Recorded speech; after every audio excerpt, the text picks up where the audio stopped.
I'm going to invite Sean up in a minute to kick us off with this focus for the month on family, and we've turned it into a bit of an acronym. Obviously missing the A and the I, but that's because we only had 4 weeks.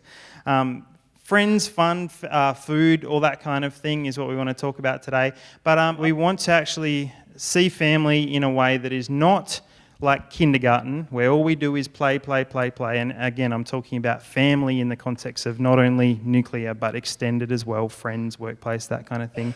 Not only play, because that's just like a kindergarten. Not only work, purpose, we've got to do this, we've got to do that, because that feels like a staff team. But family, which is seeing breakthrough, both because it has a strong purpose and is willing to have fun and enjoy each other's company and our life with God. So in the next 2 weeks, we're going to look at things that are really, really central, like prayer, communication. Are we actually listening to God and listening to each other? We're going to look at what it means to model the life of Jesus to each other and to the world as well. Really, that's the core of discipleship. And then on each end is the fun side of it and the purpose side of it. Yearning for something more, we'll do in the 4th week. So that's kind of what we're doing over the next 4 weeks. And I'm going to invite Sean now to kick us off. Hi guys, it's great to be with you. My name's Sean Dooley, my wife's Nola. I've got 3 grown-up kids and 1 foster baby who's 4 months old, so I'm kind of right back into the whole baby thing in my life. So everywhere I go, I see all the little ones, I'm like, oh, they're so cute. Can you just assure me that this projector is not stolen? I'm getting a bit worried that it sort of keeps coming up on the screen. Yeah, I lead a church in Yearning in the UK, which is about 30 minutes west of Heathrow, which is on the outskirts of London. And we've been in the UK for 14 years, originally from South Africa. And we church planted 13 years ago, just my wife and I and our 3 kids. And that's been an amazing adventure. But I want to get into talking tonight about friendship, fun and food regarding family. But I'd like to just lay a little bit of groundwork before I speak about some of the things that we've done. And I wanted to start off by sharing with you something that somebody said that really shocked me. I heard somebody say that the nuclear family is probably one of the greatest failed experiments of the 20th century. And I kind of thought, what? And as I thought about it, and as this person unpacked what they were saying, essentially what they were saying, if I could sort of just refine and define that expression a little bit more, is that when nuclear family is the beginning and end of everything for us, it's actually been a monumentally failed experiment, because out of it has come lonely people. I mean, loneliness is endemic. It's becoming a real problem in our first world nations with older people, and we have loads of social problems. And it really stems from a kind of a selfishness and individualism that has been almost bred into being a kind of a religion of our culture. And so if you look at scripturally, God believes in extended family. So if you look at the scriptures, God certainly believes in nuclear family. You see a lot of advice given in scripture to moms, dads, children. So God certainly believes in nuclear family. But God doesn't believe that life begins and ends at the boundary of our nuclear family. God believes that we should live in an extended family that is blood and non-blood. So there should be people that we care for and include into our family that are more than just our nuclear family, Ma and Pa and the pigeon pair. But that there should be actually an extension out of that as Christians we open our homes and we draw people into our orbit, into friendship, and into being able to see what following Jesus looks like in our homes. So I just, if you've got a Bible, if you could turn to Mark chapter 3, and it's a kind of an amazing story of Jesus and his family. And what happens in Mark chapter 3, we're going to start at verse 13. It says, Mark chapter 3, verse 13, if you're following me, He says, he went up on the mountain and called to him those whom he desired, and they came to him. And he appointed 12, whom he also named apostles, so that they might be with him, and that he might send them out to preach, and have authority to cast out demons. He appointed the 12, Simon, to whom he gave the name Peter, James the son of Zebedee, and John the brother of James, to whom he gave the name Boanerges, that is, sons of thunder. Andrew and Philip and Bartholomew and Matthew and Thomas and James the son of Alphaeus and Thaddeus and Simon the Zealot and Judas Iscariot, who betrayed him. Then he went home. So he was staying in a place in Capernaum, right on the Sea of Galilee. He went home, and the crowd gathered again, so that they could not even eat. In other words, Jesus was so busy praying for people, laying hands on people, and that they didn't even have time to eat. Like lunchtime came and just people pouring in. Actually, don't worry about lunch. We just keep on. And so they didn't have time to eat. And in verse 21 it says, and when his family heard it, they went out to seize him, for they were saying, he's out of his mind. So his mom and his brothers, they thought Jesus had gone crazy. And that's quite a hurtful thing. I don't know if you would imagine what it would be like if your parents and your brothers and sisters thought that in you following Jesus, that you had actually literally gone crazy, and that they wanted to come and take you back home, almost like rescuing you out of the Mooney cult or something, to say, we think you've actually gone a bit mashugana, and we're really worried about you. It's kind of a hurtful thing, but Jesus' family came, and they were going to try and take him and get him home, where they could maybe put a cold face cloth on his head and calm him down. But then if I jump to verse 31, it says, and his mother and his brothers came, and standing outside, they sent to him and called him. And a crowd was sitting around him, and they said to him, your mother and your brothers are outside seeking you. And he answered them, who are my mother and my brothers? And looking about at those who sat around him, he said, here are my mother and my brothers. For whoever does the will of God, he is my brother and sister and mother. Pretty radical statement. And we see something happening there where Jesus transitions something from being tied down to nuclear family as his total frame of reference to this new family of people who obey the Lord. And one of the fascinating things that you see in the story of Peter, who's the fisherman, is that he's been a fisherman. His family business, we know from the scriptures that his dad was a fisherman, and probably his dad before him, because when Jesus calls him, he's working in the family business with his dad. He puts his nets down and he just follows Jesus. So he'd been a fisherman for generations, and then Jesus calls him to follow him. And it says, we read that little bit, it says, so he called them aside so that they might be with him. And so they developed this kind of family kind of relationship. And one of the fascinating things you see in Peter's life story is that he comes and he starts living with Jesus in Capernaum. And Jesus says there's a new kind of family concept that I'm developing, that it's not just about my nuclear family, my mom and my brothers, but it's also about the people who are walking this journey with me to obey the will of God. And we see that Peter, in his later years, let me just take a step back. Jesus, we often talk about Jesus being a carpenter, but the actual Greek word is teknon, and in that day, it meant a builder. And because they just built with whatever the common materials were, they would have sometimes built with wood and sometimes with stone and so on. So Jesus wasn't exclusively a carpenter, he was a builder. And when Peter begins to become part of Jesus' family, his extended family, the amazing thing is that from that point on, Peter never uses a fishing metaphor in any of his stories.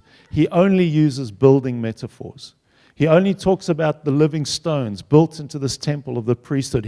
I think there must be so many metaphors he could have used out of fishing. We join together in a relationship like a fishing net, or, et cetera, et cetera. But he only uses building stories. And it's almost as if he comes into Jesus' kind of extended family, Jesus' way of thinking, Jesus' passions, and there's this whole new thing birthed, which is extended family. Now, in the New Testament, there's a Greek word that describes a family and a household, and it's the word oikos. But when we see that word, and Romans is at the end of Romans, the last chapter of Romans is full of words about the church that meets in so-and-so's house and the church that meets in so-and-so's house. That is the word oikos. Now, in the context of the time, an oikos was not ma and pa and the two kids.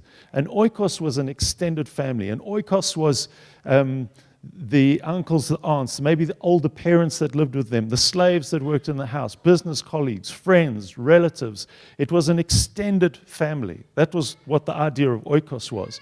And so when you had a church meeting in somebody's home, we sort of, in our Western culture, in this day and age, we tend to think, oh, that must have been like a cell group. There are probably 12 people in somebody's sitting room. But they say that sometimes oikos could be up to like 120 people, an extended family. And so these churches that met were extended family of people that were friends, relatives, slaves, parents, business contacts, and this was what oikos was all about. And you can see that in the story of Cornelius, where the Holy Spirit breaks out from being exclusively amongst the Jews to being amongst the Gentiles.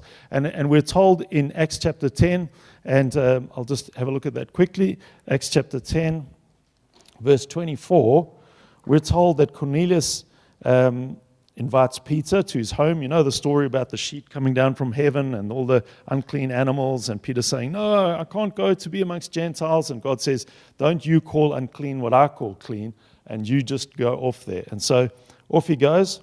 And in Acts chapter 10 and verse 24, we're told that on the following day they entered Caesarea, and Cornelius was expecting them, and he had called together his relatives and close friends. So this was his extended family that he had called together in his home. So we kind of, when we think of Cornelius' home, we kind of think of him as a family and a few, maybe a few people in his home. But when you go to verse 27, we're told in verse 27 that, and as he talked with him, he went in to the house, and he went in and he found many persons gathered. So the place was chockers with people, and this was Cornelius' extended family. So we know that in Scripture, the church seemed to function on on two sides of a pendulum. One is the temple, which is like you're gathered today, and one is from house to house. Those words are from oikos to oikos, from extended family to extended family. And there should be this rhythm in the church. We should meet publicly like this, the kind of the temple, and we should meet from oikos to oikos, extended families happening in the church, gathering together, and then we meet together, and we meet in oikos, and we meet together. And the fascinating thing is that the church started like that in Jerusalem, and then we see Paul ministering to the church in Ephesus many, many years later, and he's doing exactly the same thing. He says, you know that I taught you publicly and from oikos to oikos. And so there's this rhythm that is the life rhythm of a healthy church. We meet publicly and from oikos to oikos. And very often the life of our modern sort of first world church emphasizes the public, and it emphasizes something that is kind of in the middle, which is the cell group, which is just like a sort of a smaller space of 12 people. And we don't actually have this thing of extended family, which is a biblical thing. And I think God wants to bring back into his church this thing of us living in public meeting and in an extended family. And going through that, we pass through the thing of actually being nuclear family. We live like that all the time. Our family's important, but you get brought back to public and extended family. So I think that's really the rhythms of church. We've been trying to live that out in our church. And we've sort of tried to look at what we see as some of the ingredients of extended family. We were with Nick's guys this morning, and Nick was coming up with some alliterations of C's. We was talking about things that you need for developing extended family, and he spoke about, was it care? No, consistency, character, and I came up with consensus, which was kind of about vision. And we also need care. We need to really care for each other. And I love the things that you guys are sharing with the children. We need to care and share and just be there. And that's what extended family is all about. But extended family doesn't just happen by accident. And often, a lot of the things that we do in the Bible, that we do as Christians, goes through this process. It starts off having to be a discipline, where you actually have to think hard about it, and it's uncomfortable. I don't know if you've ever started a new discipline in your life. Like some time ago, I started Weight Watchers. And I want to tell you, man, it is like a seriously uncomfortable discipline where you start and you've got to count all these points up on your mobile and you're thinking, oh, my points are finished, gosh, and there's still so much day to go, And it's really difficult but once you start getting into it, a discipline becomes a habit. And you sort of start doing it by habit. And then a habit becomes a lifestyle, where you just do it without even thinking about it. And so for us to lean into extended family, our churches tend to be typically good at public temple gathering, and we tend to be tragically weak at extended family. And so to do extended family, we have to actually start in the place of discipline. What am I actually going to do that's going to feel quite uncomfortable, and it's going to actually feel quite unnatural to me? I'm using muscles that I've never really used before, and it just doesn't feel right almost. But actually, it is right. And so, if I want to lose weight, and I'm doing Weight Watch, it doesn't feel right to me. It feels abnormal that I'm drinking this stuff that looks like they just waved a cow over it, and they're calling it milk, and it's skim milk, and it's just awful stuff. And I'm not allowed to eat this, and I've got to eat that, and it just feels really unnatural at first. But if I just keep doing it, it eventually becomes a habit for me. And so some of the things that we've done, we've just asked people to open their homes. We've asked people to, and we've tried to model it, first of all, as leaders. It was quite difficult for me at first. I found it unnatural. All my training in sort of leading and gathering church had been, I related to people from behind this thing and behind a teaching lectern and with my pastoral hat on, doing pastoral visits. And that's how I related to people. I'd never opened my home to say, hey, come in my home, hang out in my home, see how I live, see how I talk to my wife, see how I handle things with my kids, see how my home looks, see how tidy or untidy it is, or see how I speak to people. Just come and observe my life, come and live life with me. That was a very uncomfortable adjustment for me to say, I'm opening my home. Those were muscles I hadn't used before and just felt really unnatural to me. But as I've begun to use them more and more, and we've done sort of all sorts of things. We've had barbecues. We have meals that we invite loads of people to. We go out to pubs and invite people to meet us at a pub, unchurched people, unsaved people, and sometimes our Christian friends. Through our fostering, we've met loads of other people who foster children. Some of them are single moms, and we've drawn them in. And we've played with their kids. We've just tried to make it really fun. We've tried to laugh a lot together. We try to do, have a movie night or roast marshmallows on a fire. We've done picnics at parks where we've invited all the kids to come, where we know there's these amazing trees for kids to climb in, and we just spread blankets out everywhere, and people fire up Barbies, and it's really fun. We play rounders and just include people. I tell you, extended family, Oikos, living extended family can be such fun. But the challenge to us is that we've got to start using muscles that we've not used before. We've got to actually blow up the bubble of our nuclear family and sort of the exclusivity of our nuclear family bubble. I'm going to finish with this. I was writing a whole lot of blogs at one point, just processing through stuff on being missional and discipleship. And I came across this amazing picture on Google Images. And it's a picture of a product that they were marketing. And it's like a plastic igloo, if you want. And it blows up. It's got, like a jumping castle. You have the fan motor thing pumping air into it. Well, this thing has, you put a fan and pump air into it, and it keeps the temperature regulated in there. And they've got this photograph of this guy on this windswept, raining day on a beach. And he's in this, and the igloo thing is made out of clear plastic, so you can see out of it completely. And he is sitting in an armchair with a carpet. He's sitting in an armchair reading the newspaper in his igloo on the beach. And it's miserable outside, you know, like the beaches in the UK. And I just thought that is such a great picture. So I copied and pasted that picture, put it up on Sunday, and I said, this is how a lot of us live. We live in our little comfortable Christianese, Christian igloo bubble, and God wants to blow that bubble up so that we enjoy our our nuclear family. We enjoy each other. We have, family nights, all the things that the Bible says about family, but we also open ourselves up to extended family. And so inviting people for meals, inviting people out to movies, inviting people to come and watch the footy, just beginning to extend who you are from being just for yourselves to being for others as well. Thanks, Luke. We've been in a kind of a season where, as the church has grown from 5, basically, the Illingworth family, up to kind of 100, pushing 110, 120 even, that's kind of become bigger than an Oikos, essentially, and we've become, over the years, more and more the temple expression of church, where Oikos is happening in different places.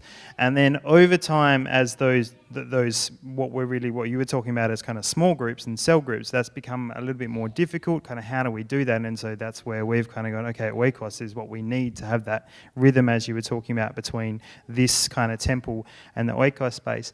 But I was just wondering whether you would have any thoughts on how, in this season where that is developing and we are finding leaders for that and that kind of thing, how you would encourage people to, I guess, find Oikos, or to create it in a way that they're starting to actually have these friendships and this kind of family. Any thoughts on that? Well, I think one of the things about Oikos is that Oikos is a culture, and that begins here. That begins inside you. It doesn't begin by structural models. It begins by you actually buying into the idea that our little units of family could actually be a slightly bigger thing. And so if each family were to just think about maybe having an elderly neighbor over for tea, or some lonely person that you know, to just say to them, would you like to go for a walk with us? We take our dog, we walk past your home every day. Would you like to join us? Just little things that you could do, that you actually begin to live a culture out of your own life that is about Oikos. You will find in the context of the church, there will begin to be leaders that will emerge. And one of the great things about Oikos is that you can begin to focus on who you want to reach. So extended families should never just exist as an end in themselves. They should always have a missional component to them, always a desire to reach people and connect them into this amazing journey of following Jesus. And so when you begin a leader will emerge who has a vision, either to reach a neighborhood or to reach a kind of a network of people. It might be cyclists, like Nick connects with cyclists a lot, or whatever your kind of network of connection is. You'll find people begin to be raised up by God who have a vision to reach either a particular neighborhood or a particular group of people. And if you resonate with that vision, you can begin to bring your little expression of extended family into that bigger group that is, say, looking to reach Thornley, and you maybe you live in Thornley, and so you begin to connect together and draw together your sort of expressions of extended family into a bigger expression of extended family to begin to reach neighborhoods or networks of people. That's good. There were some questions around what's kind of different in extended family, and also about eating together, hanging out, and I think those tie into this question, which is, what are the marks of a successful Oikos or extended family? So, like, which ones work, which ones don't, and why? Any thoughts of that? What are the marks of a successful Oikos? Yeah. Yeah, wow. Okay. I've got 7 things written down here that I thought I probably won't have time to share these things, but I can just rattle them off. These are things that really help with Oikos. Okay. The first one to me is to make the invitation. So that means you actually invite people. And that's the big crunch, because you sort of think, I'm going to invite that old person to come for a walk with me, and they're going to say, nah. And then you're like, you know. But it's the thing, step out. Have the courage to make the invitation. The second thing is set rhythms of organic and organized. So you need to be planning, okay, we know for the next month we're going to have a dinner here, a dinner there, a barbie there, and so on. But then also be organic as well, where you're just spontaneous. You know, you may connect with some friends at the shopping center, and you're just chatting, and you say to them, hey, what you doing this afternoon? Do you want to come and have a barbie and watch the footy with us, you know? Or you could do that with people in church. So be organic and organized, and sort of set those rhythms. So you plan, but you also just let the spontaneous happen as well. So I would say a good rhythm is to sort of plan 1 or 2 organized things a week that are meals and then say to yourself, I'm going to do at least 2 spontaneous things this month as well. So that's just a rule of thumb. The third one is proactivity, to set times for your own family and your own friendships. So, you know, your close friends. So you want to put those into your diary before anything else. So you know, I'm going to have time with my kids, I'm going to have time with my wife, I'm going to invest in the nuclear family thing, and then the other things come second to that. Develop routines and boundaries. So one of the things we do is when we invite people over for a meal and we open our home, we say to them, how about you come around 6:30 and how about you go home at 8? You know, so we know there's boundaries on us doing it, and then there's clear understandings that when we do that, everybody helps with clearing up and washing up, so it doesn't just land on my wife or me, because then it's going to become really onerous and you're not going to keep on doing it. Get the balance right for your family. So what I'm saying is just general ideas, but you need to feel for your family and how do you cope and what's good for you. And I would say, this is my 6th point, go slow and go low bar and then develop it from there. So don't go from 0 to hero and sort of say we're going to have 6 dinners a week, and you know, just go slow. And the last one, point number 7, the 11th commandment, thou shalt have fun serving the Lord. So make sure you have a lot of fun doing it. Amen. All the questions are coming in now. I'm just going to try and see if some of these kind of the same sort of thing. One of them was just about how often we meet. If it's like 30 to 70 or even 120 people, that sounds hard to do that really often. You might want to sort of just touch on that. And one of them here was, are you saying that we should just invite people along to pre-existing things? Or is this actually something new, inviting someone else to do something with you outside of pre-existing things like this? That was another thought, if you want to touch on that. Nicholas has got like 20 questions, so maybe you can talk to him later. But I thought his... I thought his best one was, though, which I think kind of ties into all the other questions and probably what people are actually ticking along with, is what's the vision behind it? Like, why actually do it? I think is a good question. Yeah. Thanks, Nicholas. Very kind of you. Okay, sort of the rhythms.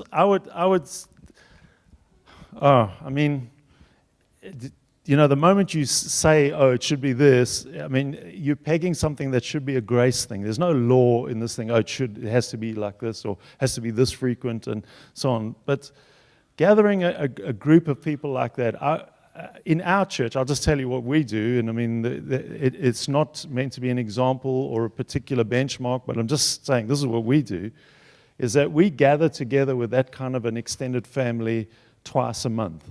So we do that. We have slight variation in it.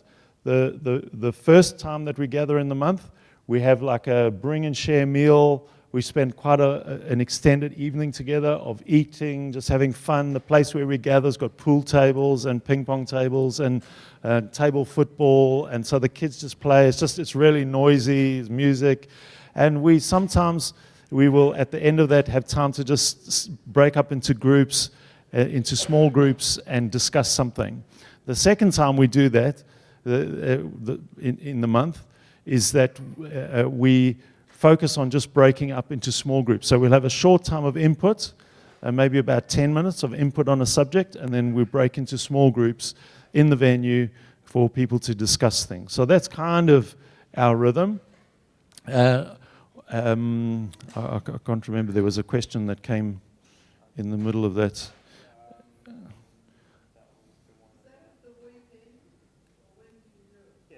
We do it. The existing things, yeah. We do it on the weeknight, so we do it on a Tuesday night. Different. You know, the thing with this is that it's open to be adapted and changed. Some people I know in other churches meet on the weekends. Some meet one Sunday a month where they meet all together, and so those guys don't go to church. They concentrate on drawing in the extended family of unsaved people and saved people in whatever their network is, and so yeah, it varies, but the general rhythm, you know, I'm not sure you could do it more. I don't know. Maybe you can do it more than twice a month, but once or twice, I don't know, something like that. And inviting people into already existing things, that can be tricky with unchurched people, because if you invite unchurched people into your cell group or something, that's a pretty hectic thing for them to adapt to come into such a, you know, that sociologists have identified that there are 4 spaces that we function in as humans. In intimate space, which is just 1 or 2 people, personal space, which is cell group size, about up to 12, then social space, which is kind of 30 to 50, somewhere around there, and public space, which is kind of 40 and above, up to thousands. And they're saying for health, humans actually need to function in all 4. And you see Jesus worked in all 4 spaces. So if we're inviting people into personal space, which is a group of about 12 people, it's actually a very uncomfortable space, because in each of those spaces, we have body language, eye contact, speech, personal space that is appropriate. Sociologists have studied this, that it's appropriate to each of those spaces. So in intimate space, you know, that's like almost, I don't want to embarrass Luke, but, you know, personal space would probably be like about this when in a group of 12. Social space, you tend to be about that space to talk. In public space, you don't really want to be, you know, I mean, you could sit in chairs like this, but you don't. And public space, you don't make eye contact, it's just passing. In social space, you sort of look and look away. Personal space, you can be far more engaging. Intimate, stare deep into each other's eyes. So there's like different things for different spaces. So if you're inviting an unchurched person into personal space, you're inviting them into quite an uncomfortable space for them when they don't know anybody. But when you invite them into social space, it's far easier for them because it's a lot less threatening and so on. So that's more into the extended family, and you have to develop that, you know, grow it, yeah.